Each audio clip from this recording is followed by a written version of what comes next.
Halo gengs, selamat datang di Zona Donghua Channel. Kali ini Mimin akan membahas spoiler Soulland 2. Buat kalian yang baru join, jangan lupa like, comment, dan subscribe, dan nyalakan notifikasinya agar kalian selalu update konten-konten terbaru dari Mimin tentunya. Oke, nggak usah lama-lama, langsung aja kita ke spoilernya. Let's go! Tim Akademi Shrek muncul terlalu tiba-tiba. Para master jiwa jahat tidak menyangka, bahkan dalam mimpi terliar mereka, bahwa begitu banyak musuh akan muncul di area inti perkemahan Kekaisaran Matahari Bulan, dan bahwa musuh mereka akan begitu kuat. Mereka terkejut sejak awal. Tang Ya mungkin yang paling tenang di antara semua master jiwa jahat. Ia langsung bereaksi setelah Nangong Wan terlempar jauh. Cahaya biru tua berkelap-kelip di sekujur tubuhnya dan 8 cincin jiwa dengan cepat muncul di sekelilingnya.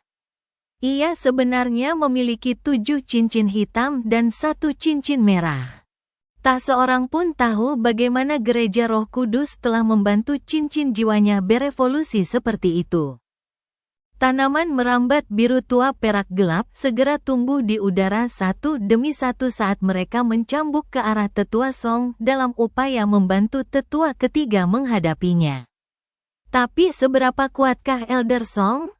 Elang dewa bayangan hijau miliknya bertipe angin, dan tanaman merambat perak biru tua milik Tang Ya teriris-iris oleh bilah angin tak berbentuk sebelum mereka mendekatinya. Tang Ya mustahil bisa melukainya bahkan jika Elder Song tidak mengincarnya. Tepat saat Tang Ya hendak melepaskan jiwa terkuatnya, dia hendak melancarkan serangan dengan kekuatan penuh. Tetapi karena suatu alasan, dia membeku saat melihat pria ini, dan tidak melepaskan kemampuan jiwanya berikutnya. Xiao, ya, suara Bei Bei bergetar, terdengar seperti rengekan.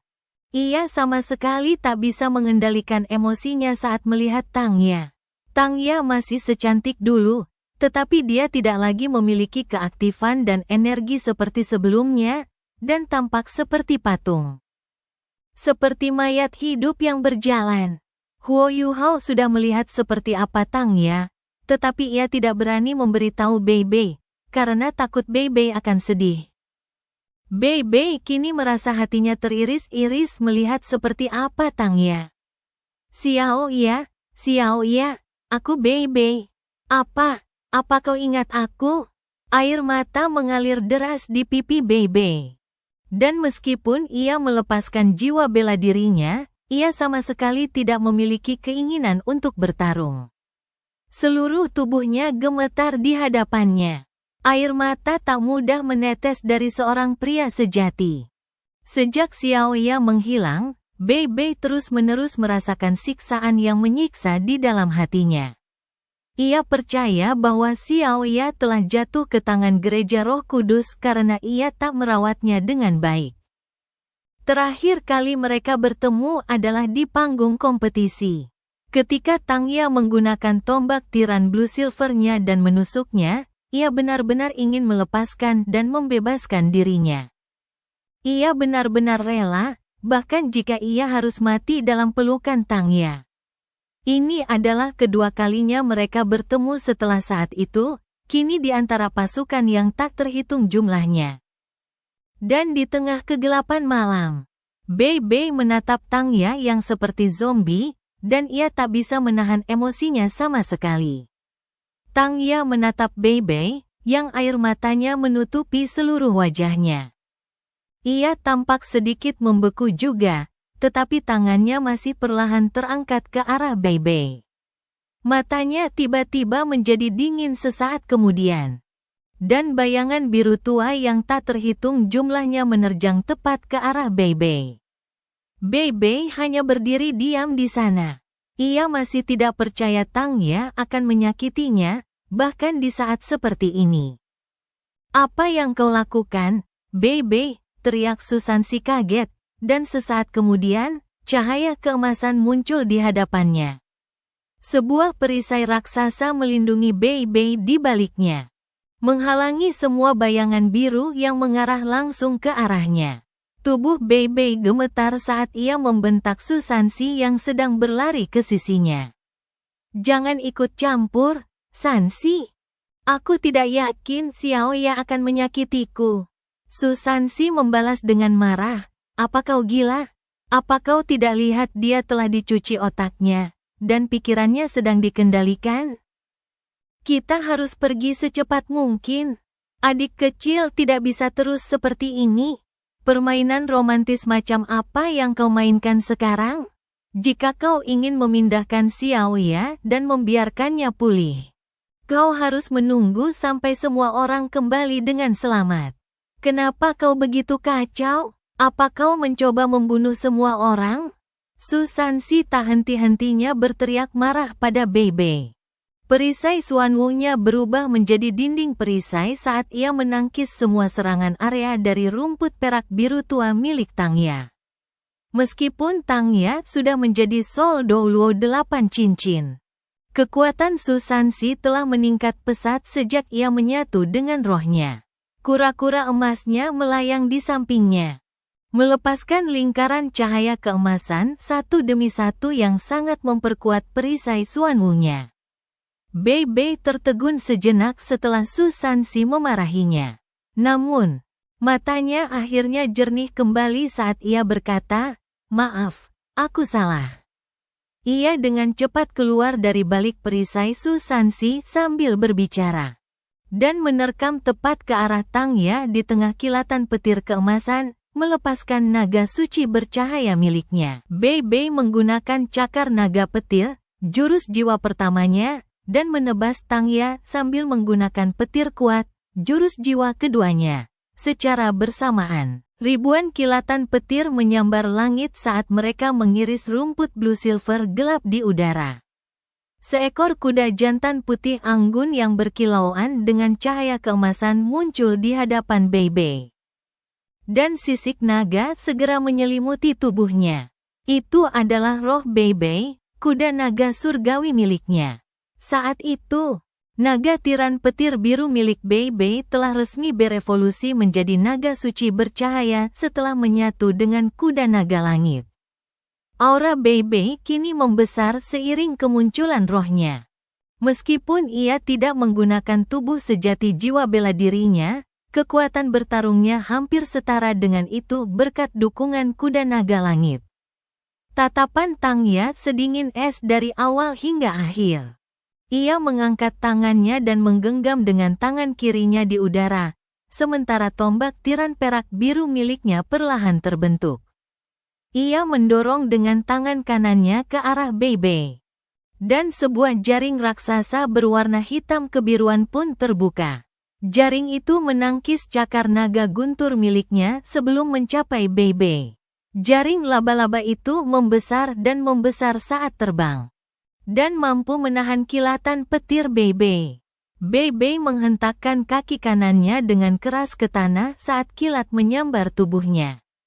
Itulah jurus jiwa ketiganya, amarah menggelegar. Detik berikutnya, lingkaran cahaya keemasan dilepaskan di bawah kakinya.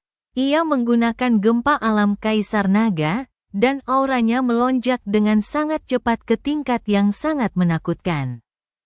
Inilah alasan mengapa Bei tidak menggunakan tubuh sejati jiwa bela dirinya. Kekuatan bertarungnya akan jauh lebih kuat jika ia menggunakan tubuh sejati jiwa bela dirinya. Tetapi gempa alam Kaisar Naga miliknya hanya dapat digunakan dengan kekuatan penuh melalui pecahnya iblis Kaisar Naga. Tubuh sejati jiwa bela dirinya tidak memiliki kendali yang begitu halus. Dan pada dasarnya, ia masih takut akan melukai Tangya. Sepasang cakar naga raksasa terangkat dan menebas jaring raksasa itu. Jaring raksasa itu jatuh dan menutup, menjebaknya di dalam. Bei menatap tajam sambil berteriak, lalu mencabik sisi tubuhnya dengan ganas.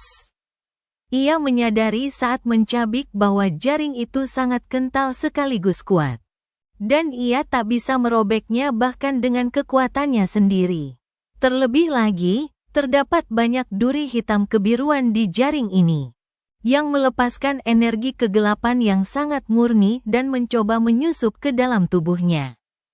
Bei Bei pasti sudah terluka saat ia menebas duri-duri itu jika bukan karena sisik naga suci bercahaya yang melindunginya. Bagaimanapun, Bei Bei adalah seorang petapa jiwa yang kuat. Dengan kuda naga langitnya yang mendukung, ia menggunakan teknik pecah iblis Kaisar Naga saat cahaya keemasan menyilaukan melesat ke udara. Energi cahaya yang kuat berubah menjadi kekuatan murni saat jaring besar itu terbelah dua. Saat ia melemparkan kedua bagian itu, keduanya terlempar ke arah dua penguasa jiwa jahat di kejauhan. Namun, Bei Bei jelas merasakan kulit kepalanya mati rasa saat ini. Tombak tiran perak biru milik Tangya telah terbentuk, dan ujung tombak itu mengarah tepat ke arahnya. Ia sedang bersiap untuk melemparkan tombak itu. Saat ini, Tangya adalah satu-satunya orang yang bisa dilihat Bei Bei. Ia masih ingat dengan jelas, di panggung kompetisi. Tangya menggunakan tombak tiran perak biru untuk menusuknya. Terakhir kali ia tidak menghindar, dan ia menggunakan darahnya yang penuh gairah dan hangat untuk menghadapi serangan Tangya. Ia ingin Tangya merasakan cinta yang ia miliki untuknya mengalir dalam darahnya.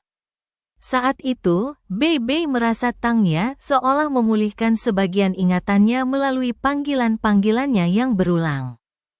Mereka hampir berada dalam situasi yang sama saat ini. Berbagai emosi berkecamuk di benak Bei Bei saat ia kembali berhadapan dengan tombak tiran perak biru miliknya. Tangya mencengkeram tombak tiran perak birunya sambil menatap pria yang baru saja merobek ikatan jaring laba-labanya. Ia tampak tertegun sejenak, dan matanya yang sedingin es memancarkan sedikit keraguan. Su Sanxi tiba di samping Bei Bei dengan satu langkah. Ia tidak takut dengan tombak tiran perak biru milik Bei Bei. Dan perisai Xuanwu-nya siap siaga. Sanxi, Bei Bei tiba-tiba menggeram. Apa? Su Sanxi berbalik ke arahnya. Bei Bei menatapnya dalam-dalam dan berkata, serahkan saja padaku. Percayalah, Su Sanxi gemetar saat dia berkata dengan sungguh-sungguh, Bei Bei. Bei Bei merendahkan suaranya. Percayalah padaku. Su Sanxi menarik napas dalam-dalam. Ia berpegangan erat pada perisai Xuanwu emasnya sambil mundur selangkah. Namun, ia tidak meninggalkan pertempuran. Raja beruang es, Bai kecil, mengendalikan seluruh medan perang. Para prajurit Akademi Shrek memiliki keunggulan mutlak meskipun jumlah mereka sedikit. Yang paling menakutkan dari Sekte Tang adalah Ji Juechen dan Ye Guyi. Pedang penghakiman Ji Juechen melepaskan niat pedang yang dahsyat. Dan setiap ayunan pedangnya adalah mimpi buruk bagi para penguasa jiwa jahat itu. Situasi Ye Guyi bahkan lebih baik. Jiwa bela dirinya adalah malaikat suci, sementara tipenya bukanlah cahaya. Sebaliknya, jiwa bela dirinya adalah jiwa bela diri tipe suci. Auranya akan diperkuat setiap kali ia membunuh master jiwa jahat, dan di sini, ia langsung melampaui kekuatan seorang petapa jiwa biasa.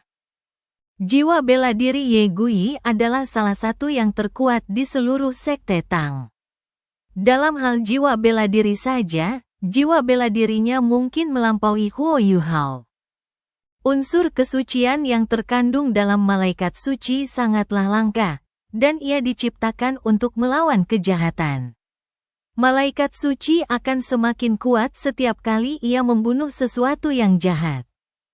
Ye Guyi baru saja membantai seorang kaisar jiwa yang jahat, melenyapkan jiwa bela dirinya menjadi debu dan ketiadaan. Apa yang ia peroleh dari pembunuhan ini setara dengan berkultivasi sendiri selama 3 bulan. Tidak mudah menemukan sesuatu yang jahat setiap hari.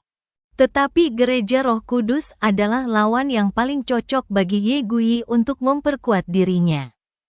Terlebih lagi, hampir setiap kemampuan master jiwa jahat akan dilawan di hadapan malaikat kudusnya. Elemen cahaya memang bisa melawan kejahatan, tetapi tidak sekuat itu. Para ahli jiwa jahat telah menyelidiki cara menghadapi elemen cahaya selama bertahun-tahun. Dan mereka memiliki seperangkat metode mereka sendiri. Namun, tak banyak yang bisa mereka lakukan melawan elemen kesucian. Kesucian adalah penangkal alami bagi mereka. Dan kesucian selalu mengalahkan kejahatan, jadi itu hanyalah urusan sepihak. Alasan mengapa elemen kesucian begitu kuat adalah karena ia hampir tidak memiliki musuh alami. Sementara ia dapat melawan semua kejahatan dan kegelapan. Roh pembalas dendam terbang di depan Ye Gui. Jika dia seorang kaisar jiwa biasa, dia harus sangat berhati-hati saat menghadapi master jiwa jahat. Jika dia tidak cukup berhati-hati, lautan spiritualnya mungkin akan terpengaruh. Namun, melawan Ye Gui, dia hanya bersinar dengan cahaya keemasan sebelum roh pembalas dendam itu menjerit tragis dan menghilang. Kekuatan pemurnian bahkan menyebabkan roh pembalas dendam tersedot ke dalam tubuh Ye Gui untuk memulihkan dan meningkatkan kultivasinya.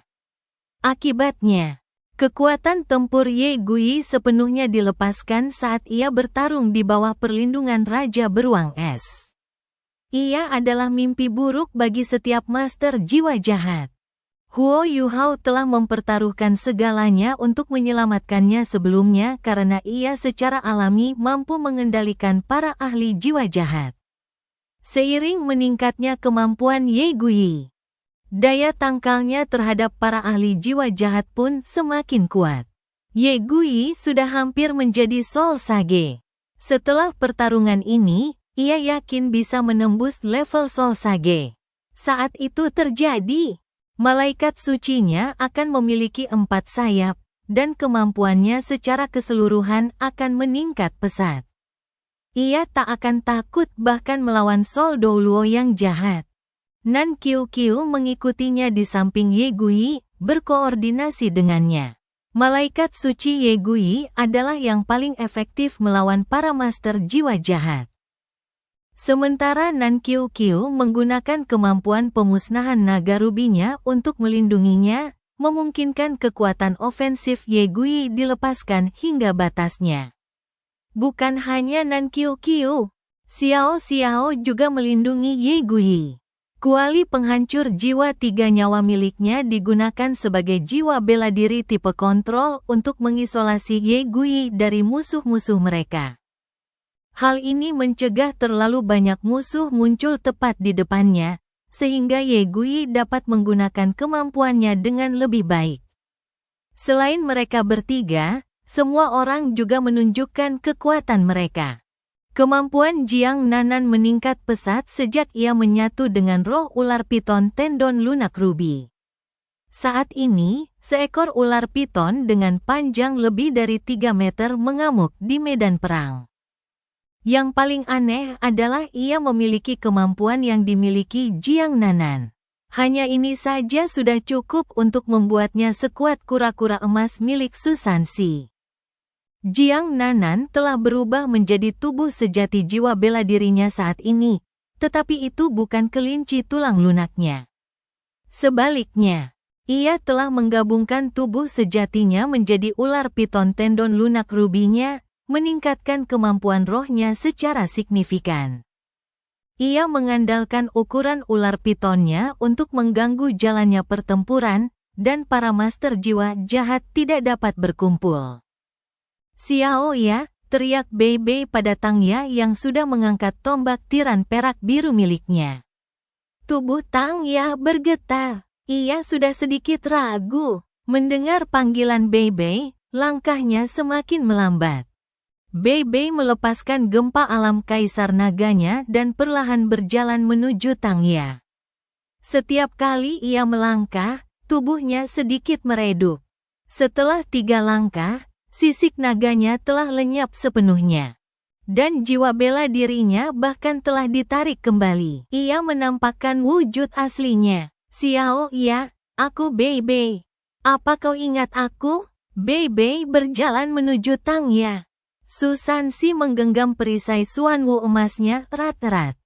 Lalu tiba-tiba mengayunkan tangannya ke seluruh tubuhnya.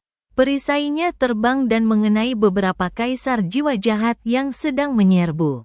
Ia mengkhawatirkan Bei Bei, namun ia tak bisa menghentikannya saat ini.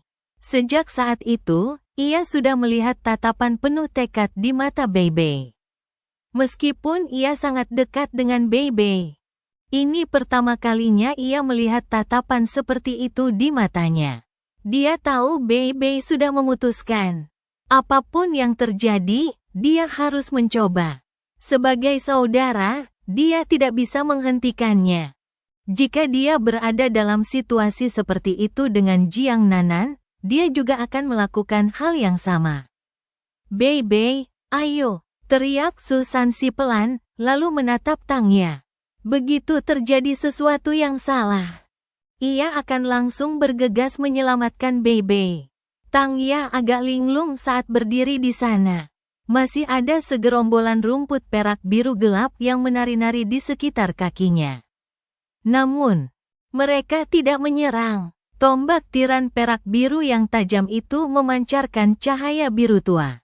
Aura dominannya membuatnya terasa seperti bisa menembus langit. Namun, ia tidak mengarahkannya ke Bei Bei. Bei Bei masih berjalan ke arahnya. Tatapannya semakin lembut, dan bahkan tidak ada sedikit pun gelombang kekuatan jiwa yang terpancar darinya. Xiao Ya, aku tidak akan melakukan apapun padamu. Bagaimana mungkin aku bisa menyakitimu? Kau adalah Xiao Yaku, dan akan selalu begitu. Jika kau ingin menyerang, bunuh saja aku. Aku bersedia bahkan jika darahku mengotori tubuhmu. Jangan mendekat. Teriak Tang Ya tiba-tiba. Ini juga pertama kalinya ia berbicara di medan perang ini. Suaranya tak lagi sedingin dan acuh tak acuh seperti sebelumnya. Malahan, ia terdengar sedikit takut dan panik. Setelah mendengar ucapannya, Susan si menghela napas lega. Tang Ya terharu melihat Bei Bei.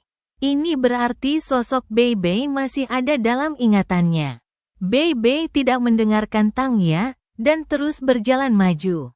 Awalnya, ia tidak terlalu jauh dari Tang Ya. Dan kini, ia hampir berada di depannya. Jangan kemari, suara Tang Ya sedikit lebih tajam. Matanya yang sedingin es dipenuhi keraguan. Xiao Ya, aku Bei Bei. Bei Bei terus berjalan maju.